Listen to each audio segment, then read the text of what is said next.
साथ गिरिराज मलिंगा जी जुड़ गए हैं। गिरिराज जी, काफी सियासत हुई लेकिन आपको शुभकामनाएं, ढेर सारी शुभकामनाएं। आप बीजेपी के साथ चुनावी मैदान में। जी धन्यवाद सर, कैसा महसूस हो रहा है? बढ़िया महसूस तो बढ़िया हो रहा है। क्योंकि अभी तक की सियासत बहुत अलग चली है, अब बीजेपी के साथ आपकी सियासत चलेगी। तो हम तो बीजेपी में आज ही तो आए, अब आगे चलेंगे। जी हाँ कांग्रेस के साथ बन नहीं पाई सर। हाँ, बनी नहीं, जब तो आदमी आता है और कौन आता है। जी, मुद्दे क्या रहेंगे सर इस बार?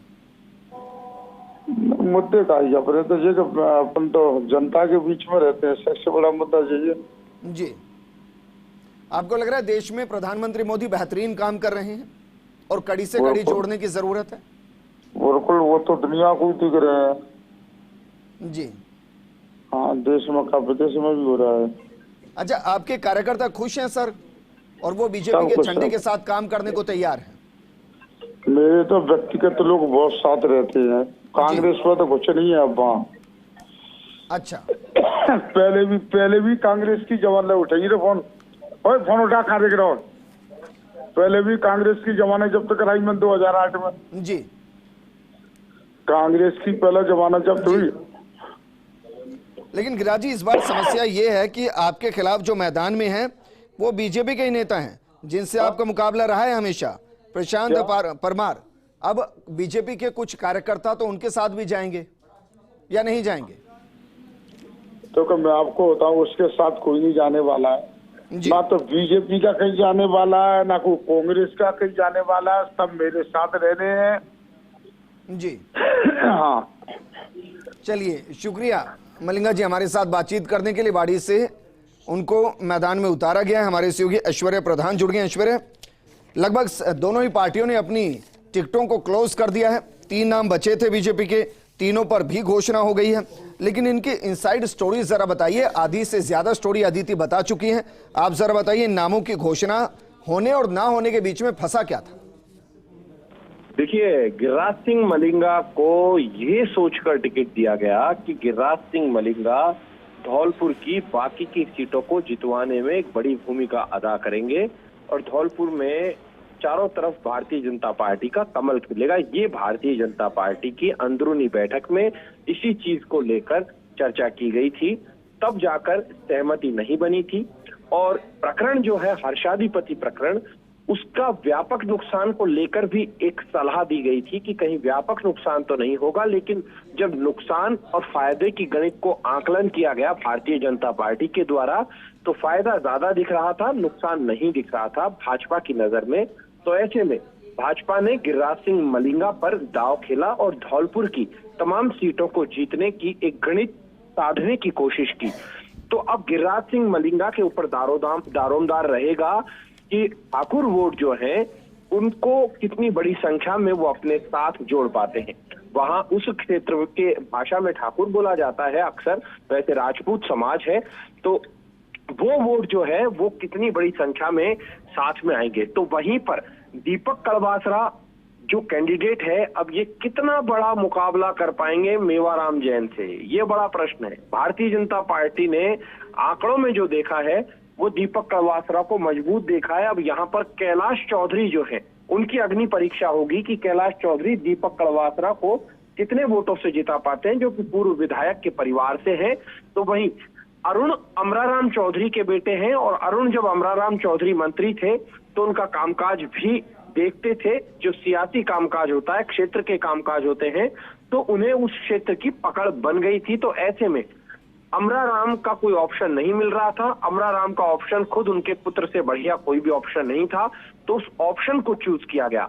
यहाँ पर उस ऑप्शन को जब चूज किया गया तो उसमें यही देखा गया कि किस तरीके से ये जो सीट है जीती जा सकती है। लेकिन यहाँ पर बड़ा सवाल ये है कि मेवाराम भारी पड़ेंगे जहां पर तजुर्बा है, या फिर कड़वासरा भारी पड़ेंगे।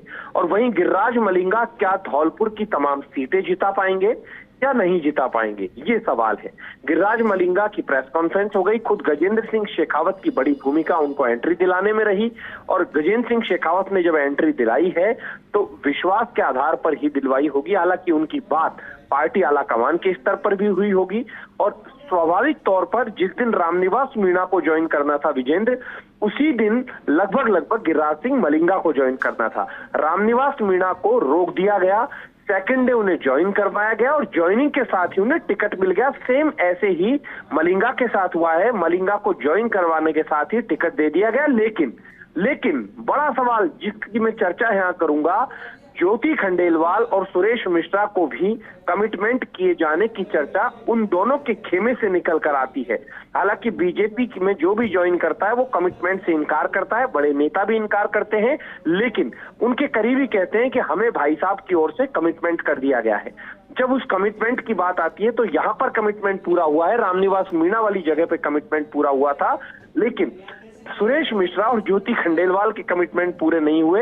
रविंद्र सिंह भाटी का कमिटमेंट सबसे बड़ा बताया जा रहा था उस वक्त, वो भी पूरा नहीं हुआ जिसे रविंद्र सिंह भाटी के समर्थक जो है देख रहे थे। तो ऐसे कुछ कमिटमेंट रह भी गए और कुछ कमिटमेंट पूरे भी हो गए।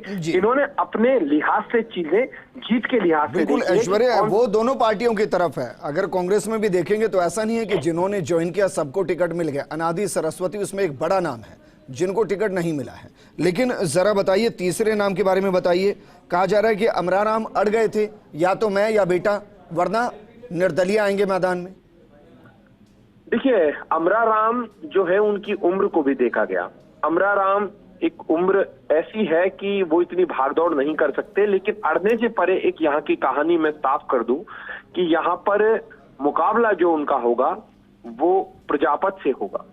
और यहाँ पर सबसे महत्वपूर्ण बात यह होगी कि अरुण के पास तजुर्बा इसलिए है कि जब इनके पिता राजनीति में सक्रिय हैं तो अरुण उस पूरे काम धाम को संभालते आए हैं, तो अरुण यहाँ पर मुकाबला बेहतरी से कर पाएंगे। ऐसा भारतीय जनता पार्टी के जब नेताओं से हमने बातचीत की थी इस टिकट को लेकर, जो फर्स्ट इंडिया न्यूज अक्सर कोशिश करता है लाभ हानि जानने की और टीवी स्क्रीन पर चलाता भी है, जब हमने उनसे बातचीत की तो उन्होंने अरुण को मुफीद पाया, अरुण के पिता को मुफीद पाया कि दोनों में से एक को टिकट मिलने की संभावना है। और वहां जो कड़वासरा को टिकट मिली है, यहाँ पर सिर्फ और सिर्फ कैलाश चौधरी के ऊपर दारोमदार बताया गया कि कैलाश चौधरी की भूमिका यहाँ पर रहेगी, गजेंद्र सिंह शेखावत की भी थोड़ी भूमिका यहाँ पर रहेगी, क्योंकि उस संभाग को वो भी साधते हैं।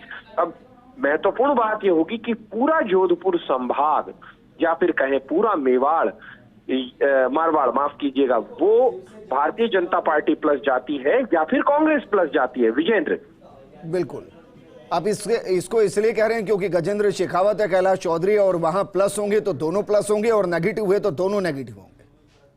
जी बिल्कुल विजेंद्र, कैलाश चौधरी राज्य मंत्री है और गजेंद्र सिंह शेखावत कैबिनेट मंत्री है। गजेंद्र सिंह शेखावत का नाम कैलाश चौधरी के मुकाबले काफी बड़ा है देश भर में, और उन्हें पॉपुलर करने में कांग्रेस की भी एक बड़ी भूमिका रही। भारतीय जनता पार्टी के भी कुछ लीडर्स थे जिन्होंने उन्हें बड़ा करने में उनकी भी भूमिका रही।